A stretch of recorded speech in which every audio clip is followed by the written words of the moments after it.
Singapour résonne aux oreilles du monde entier comme l'épicentre absolu de la prospérité. Pourtant, au cœur même de cette cité-État, une poignée d'élites a mis la main sur des fortunes d'une démesure qui dépasse l'entendement. En 2025, le patrimoine cumulé des 50 individus les plus riches a fait un bond prodigieux de 23%, pulvérisant tous les records pour atteindre la somme ahurissante de 239 milliards de dollars américains. Le ticket d'entrée pour avoir le privilège d'intégrer ce club ultra fermé, un compte en banque affichant au minimum 1 milliard de dollars. Mais attention, on ne parle pas ici de simples lignes comptables alignées sur un écran d'ordinateur. Il s'agit d'empires colossaux, forgés dans la pierre de l'immobilier, les lignes de code de la technologie, les abysses de la finance ou hérités de dynasties ancestrales. Aujourd'hui, nous vous proposons un classement exclusif, celui des 10 lignées et personnalités les plus opulentes de Singapour pour l'année 2025. Nous allons lever le voile sur ces trésors incommensurables. Vous découvrirez les secteurs qui les ont soumis à leur volonté et les parcours hors du commun qui les ont propulsés au sommet. Des familles influentes depuis un siècle aux nouveaux prodiges de l'ère numérique, l'identité de celui qui trône à la toute première place risque de vous laisser sans voix. Pour ouvrir le bal à la 10e position, nous retrouvons le tandem formé par Zhang Yong et Xu Ping. Ce couple redoutable a su transformer une idée en une véritable hégémonie de la restauration mondiale. Parti de rien, avec un seul établissement modeste, il pèse aujourd'hui la somme faramineuse de 7,8 milliards de dollars. Ce sont eux les cerveaux derrière le mastodonte Haidilao. Une enseigne devenue la référence absolue de la fondue asiatique haut de gamme et réputée pour son service client poussé à l'extrême. Tout commence dans les années 90 au cœur de Dianyang, une petite bourgade discrète de la province chinoise du Sichuan. À l'époque simple ouvrier soudeur, Zhang Yong décide de s'endetter jusqu'au cou pour inaugurer une minuscule échoppe dédiée aux bouillons épicés. Son épouse, Xu Ping, n'a pas tardé à s'investir corps et âme dans l'aventure. Loin d'être une simple accompagnatrice, elle s'est imposée comme la conceptrice principale de l'accueil hors norme qui fera leur gloire. Car la véritable magie de leur concept ne résidait ni dans la puissance des piments, ni dans la qualité des viandes. C'était plutôt cette volonté fanatique de traiter chaque convive comme une véritable royauté. Les temps d'attente se transforment en moments de plaisir, manucure offerte, grignotage à volonté ou encore jeu de société pour patienter dans la bonne humeur. Cette obsession du petit soin a forgé leur identité et la formule a fait mouche. Le petit bistrot de quartier s'est ainsi muté en une pieuvre gastronomique internationale. Déployant ses tentacules à travers plus de 1000 succursales réparties entre l'Asie, le continent européen et l'Amérique du Nord, c'est aujourd'hui un monument incontournable de l'industrie culinaire à l'échelle planétaire. L'introduction en bourse à Hong Kong, couronnée de succès en 2018, a vu les actions de l'entreprise crever le plafond, propulsant du jour au lendemain le duo dans la stratosphère des milliardaires. Ayant posé leurs valises à Singapour, ils y ont acquis la nationalité et fait de la cité-État le centre névralgique de leur galaxie commerciale. Malgré les tempêtes sanitaires et les caprices de la bourse, leur fortune et leur aura n'ont pas pris une ride. Désormais, leur bébé est bien plus qu'une simple chaîne de restaurants. C'est devenu un modèle absolu, étudié dans le monde entier, prouvant comment l'innovation et le dévouement client peuvent bâtir un réseau sans frontières. Ce qui force le respect dans cette épopée, c'est l'humilité fascinante qui s'en dégage encore aujourd'hui. Le fondateur prêche inlassablement les vertus de la simplicité, de la rigueur et de la remise en question permanente. Des valeurs intactes, identiques à celles qui l'animaient lorsqu'il portait lui-même les marmites fumantes à ses tout premiers clients. Leur ascension vertigineuse démontre qu'une montagne d'or peut germer d'un concept aussi fondamental que le partage d'un bon dîner, pourvu qu'on y mette du cœur et de l'ambition. Mais accrochez-vous bien, car plus nous allons grimper dans ce palmarès, plus les chiffres vont donner le vertige. Dans un instant, la suite. Le détenteur de notre 9e place n'a pas amassé ses milliards en érigeant une multinationale de ses propres mains. Son coup de maître ? Avoir osé l'un des paris financiers les plus complètement fous de l'ère moderne. Voici donc, en 9e position, la figure énigmatique de Leo Koguan, un homme parti de zéro dont l'ascension fascine tout Singapour. Assis sur un trésor estimé à 8,2 milliards de dollars, son parcours détonne. N'allez pas chercher son nom sur la devanture d'une usine géante ou dans le code source d'une start-up révolutionnaire. Toute sa puissance financière repose sur un énorme coup de poker, la prise de risque la plus spectaculaire du XXIe siècle, avoir tout misé sur Tesla. Originaire d'Indonésie et désormais solidement implanté à Singapour, ce magnat de la finance a connu une trajectoire qui n'a absolument rien de classique. Pendant des années, il a su manœuvrer dans l'ombre, enchaînant les succès en tant qu'entrepreneur et capitaliste dans les sphères de la technologie et de l'éducation. Pourtant, c'est sa foi absolue dans les projets grandioses d'Elon Musk qui va véritablement bouleverser son destin. Loin d'être un simple amateur fasciné par les voitures électriques, il incarnait la quintessence de l'investisseur jusqu'au boutiste, prêt à tout rafler. À tel point qu'il a réussi l'exploit de se hisser sur la 3e marche du podium des plus grands actionnaires privés de la marque, juste dans les sillages du patron lui-même et du fondateur d'Oracle, Larry Ellison. Et ce coup de poker s'est révélé être un véritable coup de maître. Lorsque la valeur boursière du constructeur a entamé une ascension vertigineuse entre 2020 et 2021, le patrimoine de l'homme d'affaires a littéralement crevé le plafond en un claquement de doigts, transformant son portefeuille en une montagne de plusieurs milliards. Une explosion financière qui l'a propulsé directement dans le radar du magazine Forbes, faisant de lui l'un des résidents les plus riches de la cité-État. Mais ce qui rend cette épopée véritablement fascinante, c'est la tournure qu'ont pris les événements par la suite. Loin de se contenter de savourer sa victoire en comptant ses liasses de billets, il n'a pas hésité à monter au créneau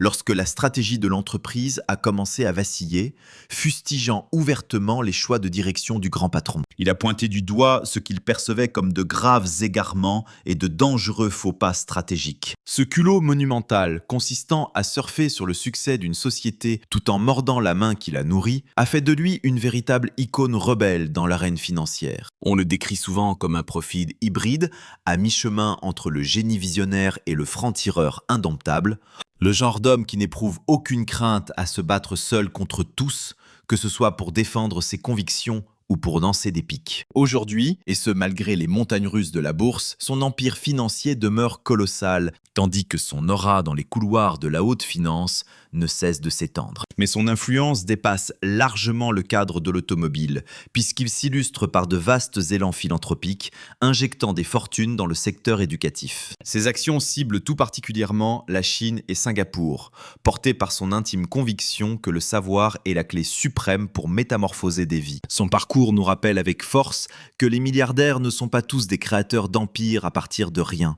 Certains sont avant tout de fervents croyants, capables de miser leur chemise sur des concepts que la majorité regarde avec mépris. Et lorsque la roue tourne en leur faveur, les gains récoltés peuvent largement faire de l'ombre aux plus grandes dynasties traditionnelles. Néanmoins, aussi spectaculaire que fut le coup d'éclat de Léo Kogwan, la prochaine figure de notre palmarès nous plonge dans une toute autre dimension. Nous parlons ici d'une lignée ancestrale qui a littéralement sculpté l'ossature économique de Singapour au fil des décennies. Préparez-vous à découvrir la toute-puissante famille Wee et son hégémonie bancaire pesant pas moins de 10 milliards de dollars. En 8e position, nous franchissons les portes d'un monde empreint du prestige de la vieille bourgeoisie avec le clan Wee, gardien d'un trésor faramineux de 10 milliards de dollars et véritable monument de l'histoire financière nationale. Leur ascension est une leçon magistrale prouvant qu'un simple établissement de crédit, en l'occurrence la United Overseas Bank, possède le pouvoir non seulement de graver dans le marbre l'héritage d'une famille, mais aussi de forger l'âme économique de tout un pays. La genèse de cet empire remonte à l'année 1935 sous l'impulsion fondatrice de Wee Kean Cheong. Toutefois, c'est à son héritier, le regretté Wee Cho Yo, que revient le véritable mérite. Lui qui a su métamorphoser une modeste agence de quartier en un véritable titan régional, armé d'un flair redoutable et de principes résolument conservateurs. Pendant des décennies, cet homme a tissé la toile de la banque aux quatre coins de l'Asie, manœuvrant le navire avec brio à travers les tempêtes boursières, les récessions mondiales et l'avènement inéluctable de la révolution numérique. Sous son commandement d'une main de fer, l'institution a fait bien plus que simplement résister aux crises. Elle s'est imposée comme l'un des établissements financiers les plus titanesques et les plus vénérés de toute l'Asie du Sud-Est. De nos jours, les tentacules de cette famille s'étendent bien au-delà des simples guichets bancaires. Leur portefeuille tentaculaire englobe le groupe UOL, un véritable mastodonte de la promotion immobilière, ainsi que l'empire Pan Pacific Hotels, dont le rayonnement dans l'hôtellerie de luxe s'affiche aux quatre coins du globe. Cette dynastie a même pris racine dans les secteurs de la santé et des biens de consommation, par le biais de la Opar Corporation. Il s'agit ni plus ni moins de l'entité qui se cache derrière le mythique et célébrissime Baume du Tigre. Un nom qui résonne aux oreilles de tous, de Singapour jusqu'aux collines de San Francisco. Mais la véritable force du clan Wee réside dans cette capacité fascinante à transmettre le flambeau de génération en génération, tout en conservant un cap et une assise inébranlables. Aujourd'hui, c'est au tour des héritiers de la 3e génération de prendre les commandes. Ils ont su marier l'héritage du passé aux exigences du présent, maintenant ainsi leur empire au sommet à l'heure du tout numérique. Au-delà de leur triomphe financier, les membres de cette dynastie brillent par leur générosité hors du commun. Leur soutien indéfectible au secteur de l'éducation et de la santé a littéralement changé la donne. On retient notamment ce don historique offert à l'université de technologie de Nanyang, une contribution majeure qui a donné naissance à la prestigieuse école de comptabilité Wee Cho Yo. Pour eux, la fortune ne se résume pas à un simple tableau de chasse personnel.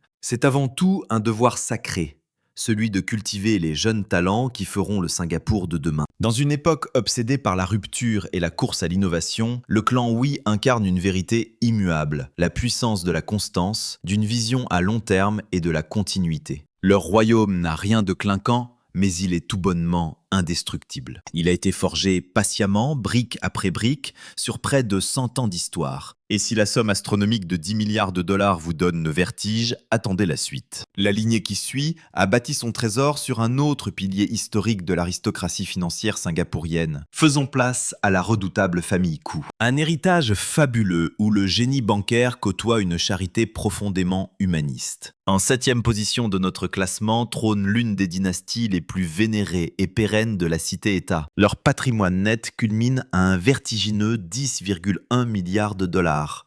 Leur épopée est une fascinante toile mêlant opulence, mécénat et cette influence feutrée si caractéristique. Une emprise discrète qui a sculpté la haute société singapourienne au fil des décennies. L'origine de cette richesse colossale porte un nom.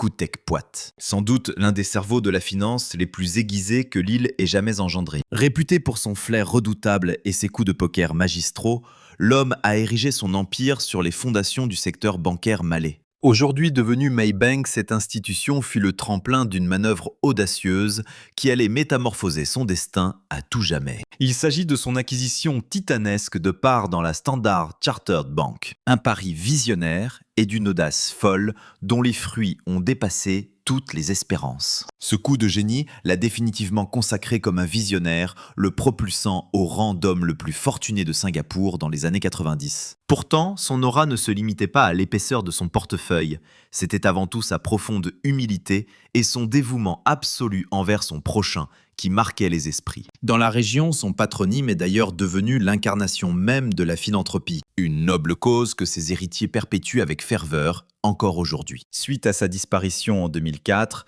le clan s'est séparé de ses actifs de la Standard Chartered pour plusieurs milliards. Ce trésor inestimable a depuis été minutieusement administré et fait fructifier par la génération suivante. L'empreinte des coups s'étend désormais sur la pierre et l'hôtellerie de luxe au travers d'actifs d'une rareté absolue. Parmi ces joyaux, on compte notamment le mythique Goodwood Park Hotel, une institution historique qui figure parmi les trésors architecturaux les plus emblématiques de la ville. Mais ne vous y trompez pas, malgré cette richesse écrasante, la famille cultive l'art de la discrétion. Ils ont toujours préféré laisser leurs actes résonner à leur place. Et cette influence prend toute sa dimension lorsqu'on observe le système de santé du pays. Leur nom est gravé sur les murs de l'hôpital Kutek Puat, un centre médical d'excellence bâti grâce à l'une des donations privées les plus colossales jamais vues à Singapour. Cet édifice est la preuve vivante de leur philosophie. L'argent doit avant tout servir le bien commun. À travers cette fondation et d'innombrables autres projets, les Koo ont su muer leur magot personnel en une véritable bénédiction pour le peuple. Ils ont ainsi érigé la référence absolue en matière de mécénat sur le continent asiatique. La nouvelle garde des milliardaires de la tech a beau faire les gros titres, les membres du clan Koo demeurent les gardiens indéboulonnables de la vieille aristocratie financière singapourienne. Une discipline de fer, une discrétion absolue et un respect unanime. Leur parcours illustre parfaitement une réalité. La véritable fortune ne se mesure pas à l'empire que l'on bâtit, mais plutôt à l'héritage que l'on offre au monde. Et à l'approche de notre top 5, les grandes fortunes traditionnelles cèdent la place à l'avant-garde technologique. Ici, les milliards ne se forgent plus dans les salles de conseil austères, mais au cœur même de l'univers numérique. Tout de suite, portrait d'un visionnaire du net qui a transformé quelques jeux et applications en un véritable colosse financier. En sixième position, c'est avec Forrest Lee que nous pénétrons dans le cercle très fermé des nouveaux dieux de la technologie. Un homme dont l'ascension fulgurante incarne à elle seule l'essence même du boom économique singapourien. Pesant la somme astronomique de 11 milliards 200 millions de dollars, il est le créateur et le chef d'orchestre du groupe Sea Limited. Cette entité n'est autre que la maison mère des poids lourds du web sud-est asiatique, à savoir Shopee, Garena et Simonet. L'épopée de cet homme est un savant mélange de clairvoyance, de flair instinctif et d'une détermination à toute épreuve. Quittant sa Chine natale, il pose d'abord ses valises dans la cité-État, dans le but d'y décrocher un prestigieux master en administration des affaires affilié à Stanford. C'est précisément sur ces bancs que la révélation le frappe. Loin d'être un héritier, il a érigé son empire en partant du néant. Après un bref passage par le monde de la finance, il fait le choix audacieux de se consacrer à son premier amour, les jeux vidéo. De cette passion dévorante va naître la plateforme Garena, un portail de divertissement qui a littéralement enflammé le continent asiatique en un temps record. Le coup de maître du studio, le titre Free Fire, s'est imposé comme une référence mondiale sur mobile, fédérant une communauté de joueurs colossale. Aujourd'hui encore, cette réussite porte la croissance de la firme, mais l'ambitieux patron voyait déjà beaucoup plus loin. Il a donc décidé de partir à la conquête du commerce en ligne en lançant l'incontournable Shopee. Une audace qu'il a propulsée sur le même ring que des mastodontes tels que Lazada ou même Amazon. Ce qui n'était au départ qu'un petit marché local a rapidement muté en une machine de guerre numérique, bouleversant totalement nos habitudes d'achat dans toute la région. C'est ensuite au tour de Simonie, la branche financière du groupe, d'entrer en scène. Avec un éventail de services allant du règlement dématérialisé au crédit pour les petits entrepreneurs, le génie de l'opération ? Avoir tissé une toile parfaite reliant le divertissement, les achats et la gestion de patrimoine. Le tout réuni au sein d'une boucle virtuelle, d'une fluidité absolue. Au cours de l'année 2025, les bénéfices historiques du groupe ont littéralement fait exploser sa valorisation boursière, gonflant le pactole de son fondateur de plusieurs milliards et signant au passage un retour en grâce spectaculaire après une période de turbulence. Sa maestria pour naviguer dans les eaux troubles de la concurrence internationale, ainsi que sa résistance face aux crises économiques, prouvent à quel point cet homme est doté d'une flexibilité et d'un esprit visionnaire hors norme. Pourtant, le trait de caractère le plus fascinant chez lui reste son incroyable humilité. Malgré l'immensité de sa richesse, l'homme cultive l'ombre et fuit les feux de la rampe. Préférant injecter massivement ses capitaux dans la recherche, le progrès technique et l'éclosion des jeunes talents, on lui reconnaît d'ailleurs le mérite d'avoir insufflé une véritable rage de vaincre à toute une vague de jeunes créateurs d'entreprises dans la région. Démontrant avec brio que cette partie du globe a toutes les cartes en main pour enfanter des géants technologiques d'envergure mondiale. Et ce, sans avoir à mendier la moindre validation auprès des pontes de la Silicon Valley. À bien des égards, ce dirigeant est le porte-étendard d'une toute nouvelle aristocratie singapourienne. Celle qui carbure aux algorithmes, aux données et qui rayonne à l'international. Son parcours nous livre une leçon claire sur notre époque. Les royaumes de demain ne s'érigent plus à coups de béton ou d'acier, mais jaillissent de la seule force de l'inventivité et des idées. Alors que nous entamons le cercle très restreint de nos 5 finalistes, les chiffres vont prendre des proportions vertigineuses. Découvrez dans un instant ce mania dont les créations médicales arrachent des vies à la mort aux 4 coins du globe.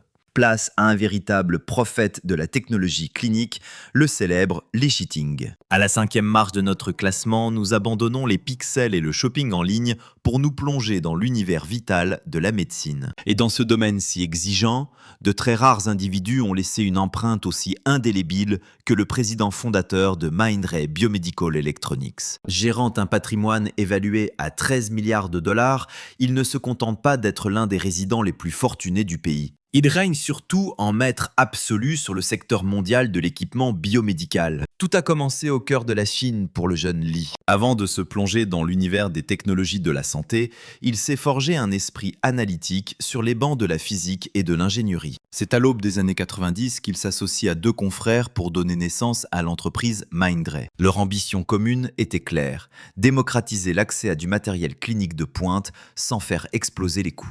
Ce qui n'était qu'un modeste projet lancé à Shenzhen s'est métamorphosé en un véritable titan mondial des équipements hospitaliers. Leurs usines ont rapidement commencé à assembler toute une panoplie d'appareils vitaux, allant des systèmes de surveillance jusqu'aux respirateurs artificiels. Leur catalogue s'est même enrichi d'échographes et d'outils d'analyse de pointe. Aujourd'hui, cette technologie franchit les frontières pour équiper plus de 190 nations. Des cliniques de quartier au service de réanimation du monde entier, ces appareils font battre le cœur des établissements de soins. Lorsque le cataclysme de la Covid-19 a frappé, l'entreprise s'est dressée comme un bouclier indispensable. Elle a inondé les réseaux sanitaires, alors au bord de la rupture, de machines capables de maintenir les patients en vie. Cette crise sans précédent a définitivement balayé l'image du simple magnat des affaires qui collait à la peau de lit. Aux yeux du monde, il a endossé le costume de l'entrepreneur philanthrope par excellence. Un visionnaire dont les avancées technologiques ont permis d'arracher d'innombrables victimes à la mort. Ayant par la suite adopté la nationalité singapourienne,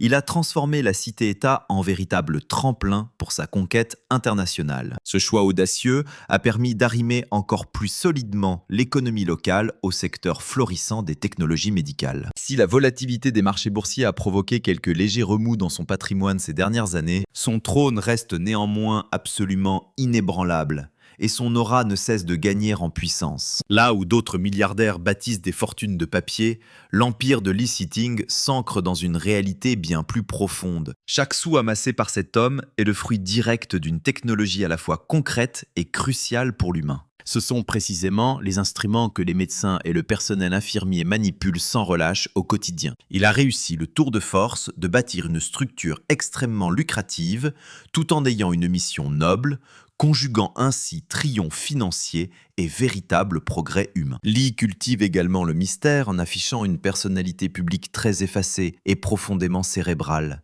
Bien qu'il fuit systématiquement l'attention médiatique, ses méthodes de direction laissent une empreinte indélébile. Viser la perfection absolue, donner des ailes à l'innovation et refuser toute stagnation. C'est cette philosophie implacable qui a permis d'hisser son groupe au panthéon des mastodontes de l'industrie, au point de venir titiller des colosses historiques de la trempe de Siemens Healthineers ou encore de GE Healthcare. Notre palmarès entame à présent sa dernière ligne droite et la tension monte. Les montants en jeu et le poids des héritages atteignent des proportions véritablement vertigineuses. Place à présent à un clan qui a forgé son trésor sur de la simple peinture et dont le gigantesque empire recouvre aujourd'hui la planète tout entière, la célèbre dynastie Go. En 4e position de notre classement, voici la preuve irréfutable qu'un produit du quotidien, aussi banal qu'un pot de peinture, peut engendrer une richesse absolument phénoménale. Plongeons dans l'univers de la famille Go. Ils sont les illustres dépositaires d'une dynastie minutieusement bâtie par le regretté patriarche Go Chengniang. Leurs actifs culminent aujourd'hui à la somme astronomique de 13,1 milliards. L'ascension fulgurante de cet homme reste gravée comme l'une des sagas commerciales les plus spectaculaires des annales de Singapour. Ayant vu le jour en 1927 au sein d'un foyer rongé par la pauvreté, ayant grandi dans l'ombre de l'occupation japonaise, il a dû enchaîner d'innombrables petits métiers ingrats pour simplement pouvoir survivre. Le coup de génie survient dans les années 40 lorsqu'il a l'idée de racheter les surplus de peinture abandonnés par la marine britannique pour les écouler sur le marché local. Ce modeste trafic improvisé allait, au fil du temps, devenir la première brique d'un empire titanesque. C'est au cours de l'année 1955 qu'il décide d'officialiser les choses en fondant sa propre manufacture de couleurs. Mais son véritable coup de maître fut scellé par une alliance stratégique avec Nippon Paint, le géant incontesté des revêtements sur l'archipel nippon. Au fur et à mesure que les décennies s'écoulaient, ces liens commerciaux se sont transformés en une symbiose totale. Agissant dans l'ombre par le biais de son véhicule d'investissement personnel, Wuthellam Holdings, le patriarche a tissé sa toile. Il a fini par renverser la table pour devenir l'actionnaire majoritaire de la société mère japonaise elle-même. Ainsi, la minuscule échoppe de pots de peinture perdue dans les rues de Singapour s'est métamorphosée pour devenir l'un des géants mondiaux de la peinture et des revêtements dont la valorisation atteint des dizaines de milliards de dollars. Aux commandes désormais son fils, Go Upjin. Devenu président du conseil d'administration, il a permis à la famille de poursuivre une stratégie d'expansion redoutable. En En 2024, la capitalisation de Nippon Paint a bondi de près de 30% à la suite d'un rachat colossal, une opération qui a définitivement ancré le clan Go au panthéon des plus grandes dynasties industrielles asiatiques. Bien que le patriarche se soit éteint en 2025 à l'âge vénérable de 98 ans, son héritage, forgé dans l'acharnement au travail, la modestie et une vision à très long terme, reste la boussole de l'entreprise. Au-delà de leurs triomphes commerciaux, les membres de la famille Go s'illustrent par une générosité œuvrant dans l'ombre. Fidèles à la mentalité singapourienne, ils fuient la lumière des projecteurs. Leur priorité absolue est d'investir massivement dans l'enseignement, le système de santé et le tissu associatif, bien loin du fracas médiatique. C'est précisément ce grand écart qui rend leur parcours si fascinant. Une richesse colossale bâtie sur un produit concret, immuable et, avouons-le, souvent ignoré du grand public. À l'heure où la tech monopolise la création de richesses, ce clan prouve que l'industrie classique, lorsqu'elle est portée par l'audace et la rigueur, enfante toujours des titans d'envergure mondiale. Cette ascension fulgurante, partie de rien pour atteindre le sommet du monde, incarne l'essence même d'un héritage. La preuve éclatante que le savoir-faire à l'ancienne traverse les époques sans prendre une ride. En poursuivant notre ascension vers les sommets, nous allons découvrir que la lignée suivante ne se contente pas de bâtir des entreprises. Elle sculpte littéralement l'horizon urbain. Tout de suite, gros plan sur les frères NG, les empereurs incontestés de l'immobilier singapourien. Sur la troisième marche de notre podium, nous retrouvons deux figures dont l'identité se confond presque avec la silhouette de la cité-État. Philippe et Robert NG, un duo fraternel à la tête d'un royaume de la pierre évalué à la somme vertigineuse de 14,1 milliards de dollars. Main dans la main, ils dirigent la Far East Organisation sur leur terre et le Sino Group à Hong Kong. Un double couronnement qui fait d'eux de redoutables seigneurs de l'immobilier, mais surtout les dépositaires d'une lignée ayant littéralement dessiné le Singapour d'aujourd'hui. Tout s'amorce avec le patriarche, l'illustre N. Fong, que l'on surnommait autrefois le monarque d'Orchard Road. Dans les cendres de l'après-guerre, cet homme s'est forgé un empire à la sueur de son front, en misant d'abord sur de modestes lotissements avant de bouleverser à jamais la géographie commerciale de la métropole. C'est son intuition géniale qui a métamorphosé Orchard Road, cet ancien quartier pavillonnaire endormi, en cette artère commerçante flamboyante que l'on connaît. À sa disparition en 2010, il ne légua pas seulement une montagne de mètres carrés à ses garçons, mais aussi un socle inébranlable fait de rigueur, de ferveur et d'anticipation. Le cadet, Philippe NG, tient les rênes de Far East Organisation, le promoteur privé le plus puissant de la presqu'île, dont l'empreinte s'étend des résidences de grand luxe aux immenses centres commerciaux, en passant par l'hôtellerie. De son côté, Robert orchestre les opérations du Sino Group, un titan hongkongais de l'immobilier, omniprésent dans les palaces, l'immobilier d'entreprise et les gratte-ciels résidentiels. Et malgré les tempêtes économiques, notamment sur le marché hongkongais, le trésor des NG semble insubmersible. Fort d'une gestion prudente et d'un cap fixé sur l'avenir lointain, ils ont érigé une forteresse commerciale axée sur la solidité financière et des fondations saines. Un édifice imprenable qui traverse les époques avec une vigueur intacte. Ce qui frappe le plus chez ces deux frères, c'est la profondeur de leur boussole morale. Tous deux sont animés par une foi chrétienne viscérale et conçoivent la direction de leurs affaires comme un sacerdoce humble, rejetant catégoriquement toute forme d'ostentation. Une aura bienveillante qui, aujourd'hui, rayonne bien au-delà de la simple sphère des affaires. Grâce aux efforts de la fondation Far East Organisation, ce clan injecte massivement des fonds dans l'enseignement, le secteur médical et l'essor des communautés locales. Leur mécénat s'étend même à la sauvegarde des trésors patrimoniaux singapouriens. Une démarche logique pour ceux qui ont littéralement sculpté le visage contemporain de la métropole. Les frères NG incarnent aujourd'hui un véritable trait d'union temporel. C'est le mariage parfait entre des valeurs commerciales d'antan et les exigences frénétiques du marché actuel. Plus que de simples blocs de béton, leur gratte-ciel raconte l'histoire même de la cité-État. Et puisqu'on parle de titans de l'immobilier, le prochain profil de notre classement pousse cette ambition à son paroxysme. Place maintenant à une lignée de bâtisseurs qui vient de se hisser à la deuxième marche du podium. À la tête d'un royaume tentaculaire d'hôtels, de centres commerciaux et de résidences de prestige, le clan Kwek. En deuxième position trône donc l'une des dynasties marchandes les plus inébranlables et influentes du pays. Le patriarche Kwek Leng Beng et les siens, dont le trésor familial culmine désormais à un vertigineux 14,3 milliards. Fondés sur la pierre, la banque et l'hôtellerie, leur règne s'étend sur plusieurs continents. C'est une épopée forgée par des intuitions géniales, un sens aigu du timing et une transmission de pouvoir exemplaire. Les premières pierres de cet édifice financier ont été posées par le père de Leng Beng, Kwek Hong Ping, l'homme derrière la naissance du groupe Hong Leong en 1941. Ce qui n'était au départ qu'une modeste échoppe de négoce s'est métamorphosé en un mastodonte multisectoriel, raflant des parts colossales dans la promotion, la haute finance et l'industrie lourde. Quand son fils a repris le flambeau, il a décuplé cette ambition de manière vertigineuse. Il a fait de la branche foncière de la famille, connue sous le nom de City Developments Limited, l'une des machines à cash immobilières les plus redoutables de tout le continent asiatique. Guidé par sa poigne, CDL a littéralement redessiné les contours de la ville. De la tour de bureau vertigineuse au palace 5 étoiles, en passant par les complexes résidentiels ultra select, l'influence du clan s'exerce également sur la chaîne Millennium & Copthorne Hotels, un véritable empire de l'hébergement comptant des centaines d'adresses réparties entre l'Europe, les Amériques et l'Asie. Cette soif de conquête au-delà des frontières a propulsé les Kwek bien au-delà de leur statut de champions locaux, pour en faire de véritables poids lourds planétaires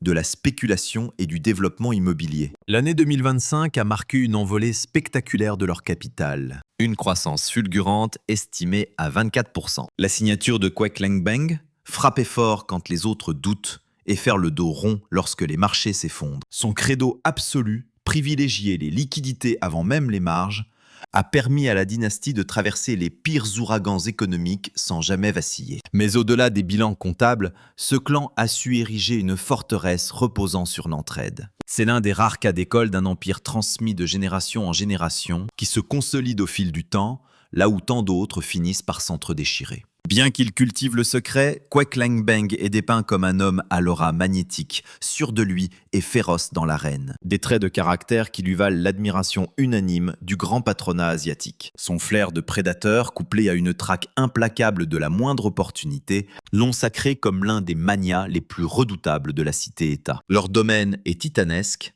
leur empreinte gravée dans le marbre. Pourtant, un homme parvient encore à les regarder de haut. Ces milliards ne coulent ni de la pierre ni des salles de marché, mais du cyberespace. Un univers parallèle où une fulgurance de jeunesse a enfanté l'une des plateformes virtuelles les plus puissantes de l'histoire humaine. Tout de suite, plongé dans l'univers du roi incontesté de Singapour, le co-créateur de Facebook, Eduardo Savrén. Et pour couronner ce palmarès, voici celui qui règne en maître absolu sur les grandes fortunes singapouriennes depuis 3 ans, Eduardo Savrén. Son patrimoine donne tout simplement le vertige, s'élevant à 43 milliards de dollars. Ce patronyme résonne aux oreilles du monde entier comme l'un des esprits fondateurs derrière le réseau social Facebook. Pourtant, le véritable tour de force de cet homme d'affaires d'origine brésilienne, c'est d'avoir métamorphosé quelque part dans un modeste projet étudiant en un empire financier colossal. L'une des ascensions les plus spectaculaires de notre époque. Tout commence sur les bancs de la prestigieuse université d'Harvard.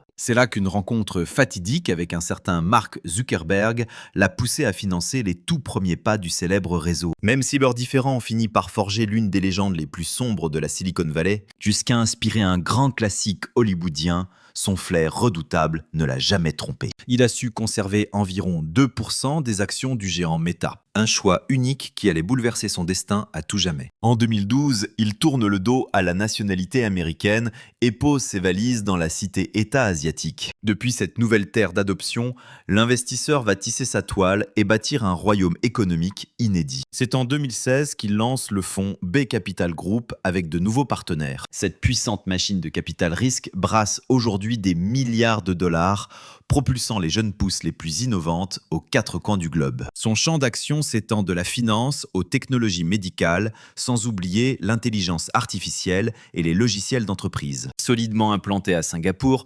l'entreprise possède également des avant-postes stratégiques à New York et San Francisco. Désormais, cette structure s'impose comme un véritable poids lourd, absolument incontournable dans l'échiquier mondial du financement technologique. L'année 2025 a vu sa richesse bondir de 14 milliards de dollars, un chiffre proprement hallucinant. En l'espace d'une seule année, la fièvre de l'intelligence artificielle a galvanisé les revenus publicitaires de Meta, propulsant l'action vers les sommets. C'est ainsi que son investissement de jeunesse s'est transformé en une montagne de plusieurs dizaines de milliards. Ce qui frappe les esprits, c'est de constater qu'après tant de décennies, l'origine de ce trésor faramineux repose toujours sur cette intuition géniale concernant l'avenir des réseaux sociaux. Une simple conviction qui a littéralement redéfini les interactions humaines à l'échelle planétaire. Cependant, loin de se contenter de compter ses billets sous le soleil asiatique, l'homme s'est mué en un pilier de l'ombre, exerçant une influence majeure sur le milieu de l'entrepreneuriat. Il épaule les talents locaux et guide avec sagesse la nouvelle garde des créateurs de demain. À 1000 lieues du comportement tapageur de certains manias de la technologie, il fuit les caméras. Pour lui, seule prime la plus grande discrétion et une stratégie axée sur le temps long. Son parcours fascinant est le miroir parfait de la mutation économique de Singapour. Autrefois dominée par les manias de l'immobilier et de l'industrie, la cité consacre désormais les empires virtuels forgés grâce aux données et à l'innovation. Sa réussite fulgurante illustre à merveille la mondialisation totale du capital. Tout part de l'étincelle d'un étudiant sur la côte Est, métamorphosé en or massif en Californie, pour finir par constituer le plus grand trésor jamais détenu par un résident de l'île asiatique. Nous voici donc arrivés au sommet absolu de notre classement. 10 dynasties et figures emblématiques dont la richesse ne se résume pas à de simples zéros sur un compte en banque, leur destin tisse en réalité la toile de fond de l'histoire singapourienne tout entière. C'est le récit d'un territoire aux origines modestes, devenu aujourd'hui l'un des pôles financiers les plus puissants du globe. Si ce voyage au cœur de la richesse vous a captivé, n'hésitez pas à laisser un pouce bleu et à vous abonner à la chaîne.